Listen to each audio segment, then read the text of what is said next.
शायद जगदम्बा में आप सभी का स्वागत है। एक बात बता दें पहले कि हम ह्यूमन राइट्स प्रोटेक्शन आर्मी के कोई वीडियो इस पे अपलोड कर दे रहे हैं। वो हम प्लेलिस्ट बना के उसमें सेट कर देंगे। उसका इस अकाउंट से कोई मतलब नहीं है। मोबाइल जब हम ले लेंगे तो फिर मेरा आइडियोलॉजिकल ब्लॉग जो चलेंगे ये मैटर सारे उसके ही हैं।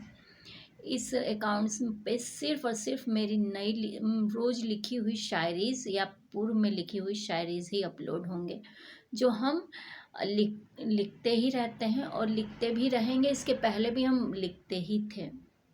कविताएँ, शायरीज़ मेरे अपने बातें कहने और चीज़ों को समझने का अपना पॉइंट ऑफ व्यू रहता है, तो उसे हम अपलोड भी कर देना। जैसे कि हम कई इस बार देखिए सेविंग्स इकोनॉमिक स्टूडेंट लड़की अकेले रह रही है तो बहुत ज़रूरी है, नहीं तो लड़के और समाज में पले हुए लोग बहुत उसका मिसयूज़ कर सकते हैं। ये अच्छे परिवार के पेरेंट्स को अपनी लड़कियों को पढ़ा रहे हैं, उनको सेविंग्स बचपन से सिखाएं। हम अपने भतीजों को या भतीजियों को हमेशा कहते रहते, वो सब करते भी हैं। तो हम शुरू से ही इन्वेस्टर टाइप के हैं और सेविंग्स भी बहुत करते हैं। तो जैसे कि मान लीजिए दरिद्रता देश से मिटेगी या नहीं मिटेगी ये भविष्य बताएगा, क्योंकि एक खाड़ी तो हमेशा रहेगी। अगर मिडिल क्लास अपर क्लास में होगा तो भी उससे नीचे वाला मिडिल क्लास में आएगा, और जो उससे नीचे वाला मिडिल क्लास में आएगा वो भी किसी न किसी का ये शुरू के ही आगे बढ़ेंगे, इसलिए वो लोअर क्लास हमेशा बना रहेगा। ये बुर्जुआ सर्वाहारा का हम मार्क्सवाद नहीं कह रहे हैं, ये एक वो सच है जिसको आप मेरे से ले लीजिए। हम गए थे, हम चाहते हैं म्यूचुअल फंड लेने, मेरे से सीखिए, ठीक है, उसको अपने ज़िंदगी में अप्लाई करिए, ठीक है, लेकिन हमें बाधित करिए ये कहाँ से ठीक है। तो जैसे हमें म्यूचुअल फंड लेना था, लड़का म्यूचुअल फंड बांटने नहीं आ रहा था। चूँकि हम लोग बैंकिंग लॉज के स्टूडेंट भी हैं, देखिए किताबें रखी हुई हैं जिसमें बैंक्स में कैसे कैसे सिक्योरिटी डिपॉजिट्स और कितने साल की होनी चाहिए वो तक डिफाइन होता है। ये चौधरी का है एक किताब, अभी रखे हैं पढ़ रहे, ये हम लोग LLB में लिए थे, तो हम लोग को पता होता है। अब वो प्रैक्टिकल में फॉर्म भर के जॉब भी पा गए, आता भी कुछ नहीं है। तो म्यूचुअल फंड के लिए लेने गए थे, तो मेरा एक व्यू है, ये आप सबके लिए भी बता दे रहे हैं कि हमें मिड कैप ये सब में नहीं डालना था। हमें सिर्फ 10%, 12% जो आप इंटरेस्ट दे रहे हैं, हमें बस उसी से मतलब था। हम 6,000 डाल रहे हैं तो उसका आपको हमें इंटरेस्ट हर साल देना है। हम वो 6,000 हर साल इन्वेस्ट करेंगे। हम ये आपको पूछने गए, वो हाँ भी कहे और वो मान भी गया। अब वो क्यों नहीं दिया ये तो कोर्ट जाने, क्योंकि हम पासबुक ले गए थे, अब वो हमारा पैन कार्ड बता रहा था। पैन कार्ड अगर है कि कोई यूज़ कर रहा है तो ये आपकी प्रॉब्लम है, उस पर अगर कोई म्यूचुअल फंड लिया है तो ये उसकी प्रॉब्लम है जो मेरे आईडी पे लिया हुआ है। अब कोई बाहर का तो मेरे आईडी पे म्यूचुअल फंड लेगा नहीं, क्योंकि वो मेरे अकाउंट से तो ले नहीं रहा है, मेरे घर का है। तो हम उससे बात करेंगे, आप आईडी, बायोमेट्रिक, आधार कार्ड उन सब का निकालिए, क्योंकि 2011 का अकाउंट का पैन कार्ड हम हर जगह वो आईडी प्रूफ के लिए यूज़ करते हैं, कोई भी ले सकता है। लेकिन मेरे घर वालों अगर लिए हैं तो हम उनकी बहन है बड़ी, हम उनके पेरेंटिंग में हाथ भी मेरा रहा है, लेकिन ये थोड़ी है कि वो ऐसा कर नहीं सकते। हाँ, ये बात है कि वो हमसे नहीं पूछे, वो पूछना ज़रूरी नहीं समझे, यही मूर्खता हो जाती है ना कभी कभी फैमिलीज़ की। तो उनको पूछ लिए होते तो ठीक रहता, ऐसे हमें अचानक वो सब बेवकूफ़ न समझते। तो हम बोले ठीक है, आपको अकाउंट से मेरे लेना है, अकाउंट आधार कार्ड से दोबारा आप KYC किए हैं, हम स्टाम्प एफिडेविट दे के किए हैं, तो हमें इससे ये तो हमें पता चल ही जाएगा, क्योंकि ये डायरेक्टर है, IAS ऑफिसर इक्विवेलेंट है।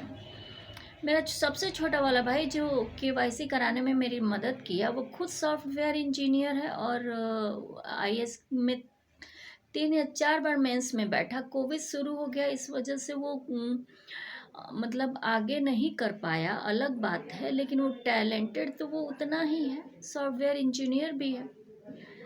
तो ये अदरवाइज़ है, तो वो ये लोग दिए नहीं। अगर उसका इंटरेस्ट मिलता तो हम उसको सेविंग अकाउंट में डालते जाते, जिसमें 5 रुपया था, 5 रुपया से हम उसको 5,000 किए हैं, जबकि उसमें 18,500 रुपये थे मेरे। बस ये सोशल मीडिया पे नहीं डालना चाहिए, लेकिन ये इतना बड़ा अमाउंट भी नहीं है कि नहीं डालना चाहिए। सोशल मीडिया पे पिन कोड न बताएं, अपना पासवर्ड न बताएं, अपना ओटीपी न बताएं, बाकी सब ठीक है।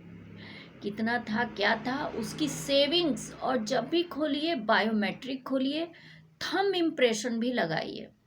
हम जब पैन कार्ड बनवाए थे थंब इम्प्रेशन लगाए थे।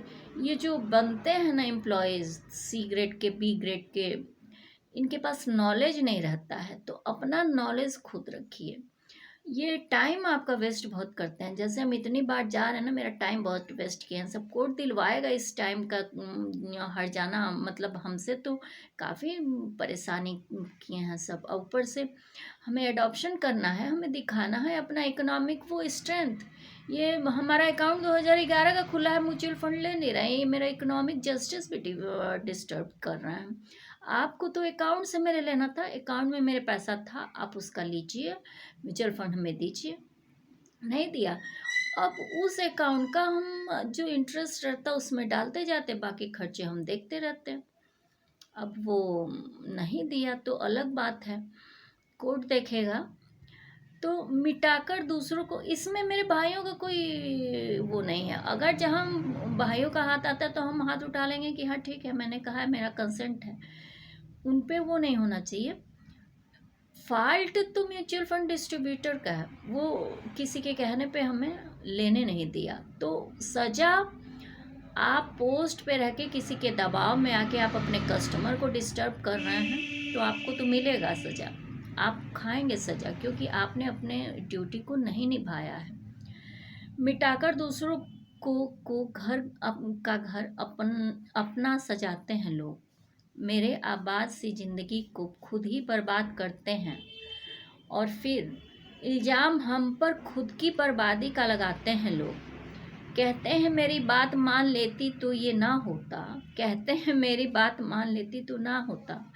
मतलब कि इसी तरह अपनी बात मनवाते हैं लोग। ये हम एक 1/26 को लिखे थे, शायद लिखा हुआ है, हमें लग रहा है मायके में थे। 1/26 को लिखे थे, हमें उस समय हम मायके में थे, क्योंकि ये कॉपी हम मायके ही ले गए होंगे तो उसमें लिखे होंगे, हम पेजेस वगैरह ले जाते हैं।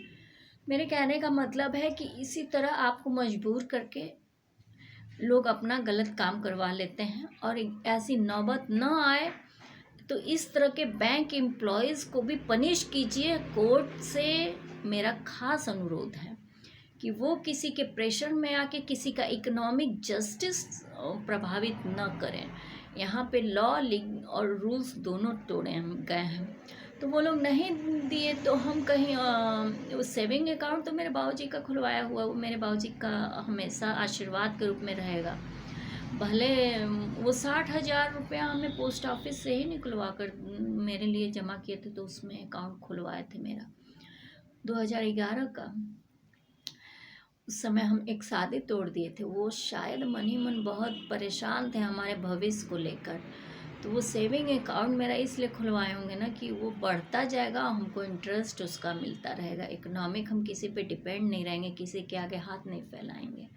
उनका शुरू से ये रूल रहा है कि हम अपनी लड़की के लिए इतना कर देंगे कि किसी के आगे उसको हाथ नहीं फैलाना पड़ेगा, तो वो इसलिए किए होंगे। तो अब हम उसको वही 60,000 से लेके और आगे बढ़ाना चाह रहे थे, तो ये सब पता नहीं क्यों नहीं दिए, बेवकूफ़ी का हद था।